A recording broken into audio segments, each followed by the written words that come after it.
Hi and welcome to Fri FAQs by Shiksha, and this is Bhagyashree. In today's video, we will try to get answers on how to crack CAT for MBA admissions.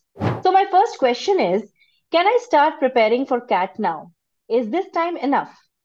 Is this time enough? Depends upon what kind of a student we're talking about. If a student has his or her foundation ready, in terms of if a student has a good vocabulary, is a good reader, extensive reader, wide reader, and is comfortable with basic numeracy, then this particular student is perfectly equipped to prepare in the time which is left now, which is about 100 days from starting from today.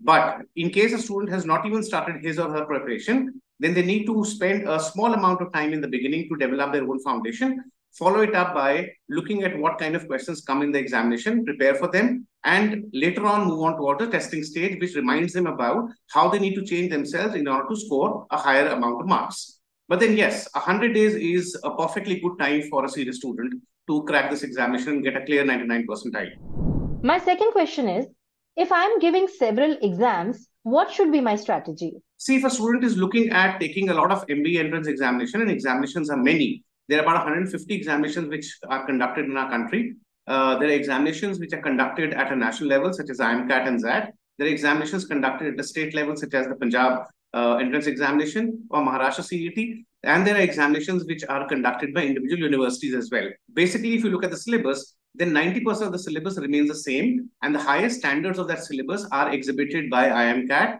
So if a student is taking the target of IMCAT during the preparation and making small fine tuning just before taking a particular examination, then yes, this should be the right way of doing it, which means overall the preparation has to be geared towards IMCAT. And whenever a particular examination is on the horizon, they need to spend about 6-7 days looking at the mock test of that particular examination and learning from them, learning the test dynamics, and that would take care of most of the requirements of the various exams. But then, yes, there are examinations which require a certain sense of general awareness and general knowledge, and there may even be a written component or an essay which has to be learned. This is something which takes time, so there has to be this is something which has to go side by side.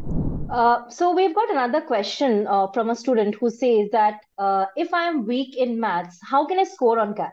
If a student is weak on maths, then they have to understand that the school level difficult maths does not appear in case of MBA entrance examinations. MBA entrance examinations look at comfort in playing with numbers, which basically means that somebody who's very good at maths would automatically have that comfort. A student who is not good at mathematics will have to possibly go in for developing that comfort level. And when students look at questions which appear in case of IMCAT, ZAT, and other examinations, they will understand that the level of mathematics is actually not higher. Questions are more confusing, more tricky, rather than being more difficult in terms of having high level maths. But yes, there'll be a certain amount of questions which will appear on IMCAT, which will require a higher level of mathematics. But the students are not supposed to attempt each and every question which appears on the examination. Attempting a 60% level of questions is more than enough to take care that students can end up getting a 99 percentile, which means for a good student, even attempting 60% questions, getting a few of them wrong would still keep them into the 99 percentile bracket. How can I work on the personality round after I am CAT? See, all business schools look for students who've got a wholesome personality and students who are charged up, who are pretty motivated, and who have a clear interest in the field of management. These are the students who would automatically be, to a certain extent, good at communication skills, interpersonal skills, and they would be pretty assertive during the personality rounds. Moreover, personality round not only contains a personal interview and group discussion, it can also have a written ability test. For that, students need to be well prepared by doing a little bit of practice of that written ability test or the essay which appears on that. But then, yes, students have to really work hard upon their interpersonal skills and communication skills in order to secure good marks in case of the personality round. And it's the vital final lap of the whole race as such. The next question that we have received is, apart from solving questions, do I need to build up a foundation of English language to do well on VA and RC section? See, verbal ability and reading comprehension sections are the ones which have a greatest amount of weightage on the IMCAT. This is one part. A second issue is that schools normally do not really prepare us well for the kind of verbal ability and reading comprehension which appears in case of the IMCAT or other examinations. A third issue is that the kind of questions which appear in case of IMCAT Schools and colleges have simply not prepared students for them.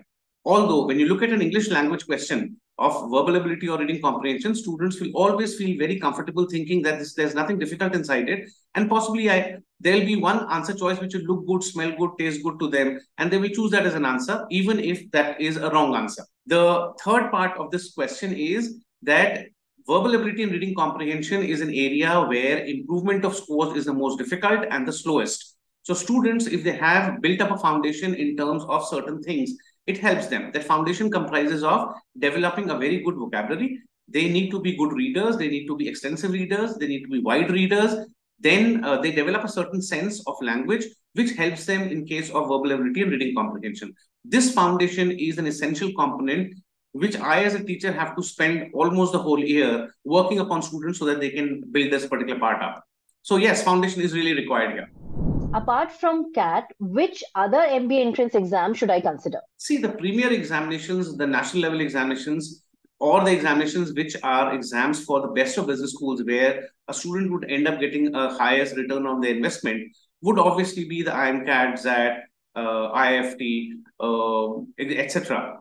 But then students also need to look at their own location and what targets do they have. For example, there may be a particular student here in Delhi who is looking at doing a specialization in operations and systems. Now, for this particular student, the right place would be far away, which would be NITI in Mumbai. NITI now is the 21st IM, which has been declared recently. And a student needs to look at what really they want. Plus, they need to focus upon where can they get admitted. At the same time, they need to look at how much of preparation can I do, depending upon which I can possibly target a higher business school, a better business school. So they need to be pretty practical. They need to be informed. They need to do a lot of research. They need to talk to previous MBA students and people who are pass outs, and they'll get a better idea about things then. But then, yes, there's a mix of business school examinations that students have to go for, which is normally anywhere in the range of 5 to 8 of examinations. How to prepare for reasoning and which are the best books to be considered? See, reasoning is one of the rare topics, apart from reading comprehension, where a lot of justice has not been done in terms of books which are available in the market. But then, if you ask me about what are reliable books, then books by Nishit Sinha and Gautam Puri are considered to be one of the best books for IMCAT preparation. Gautam Puri is also my teacher.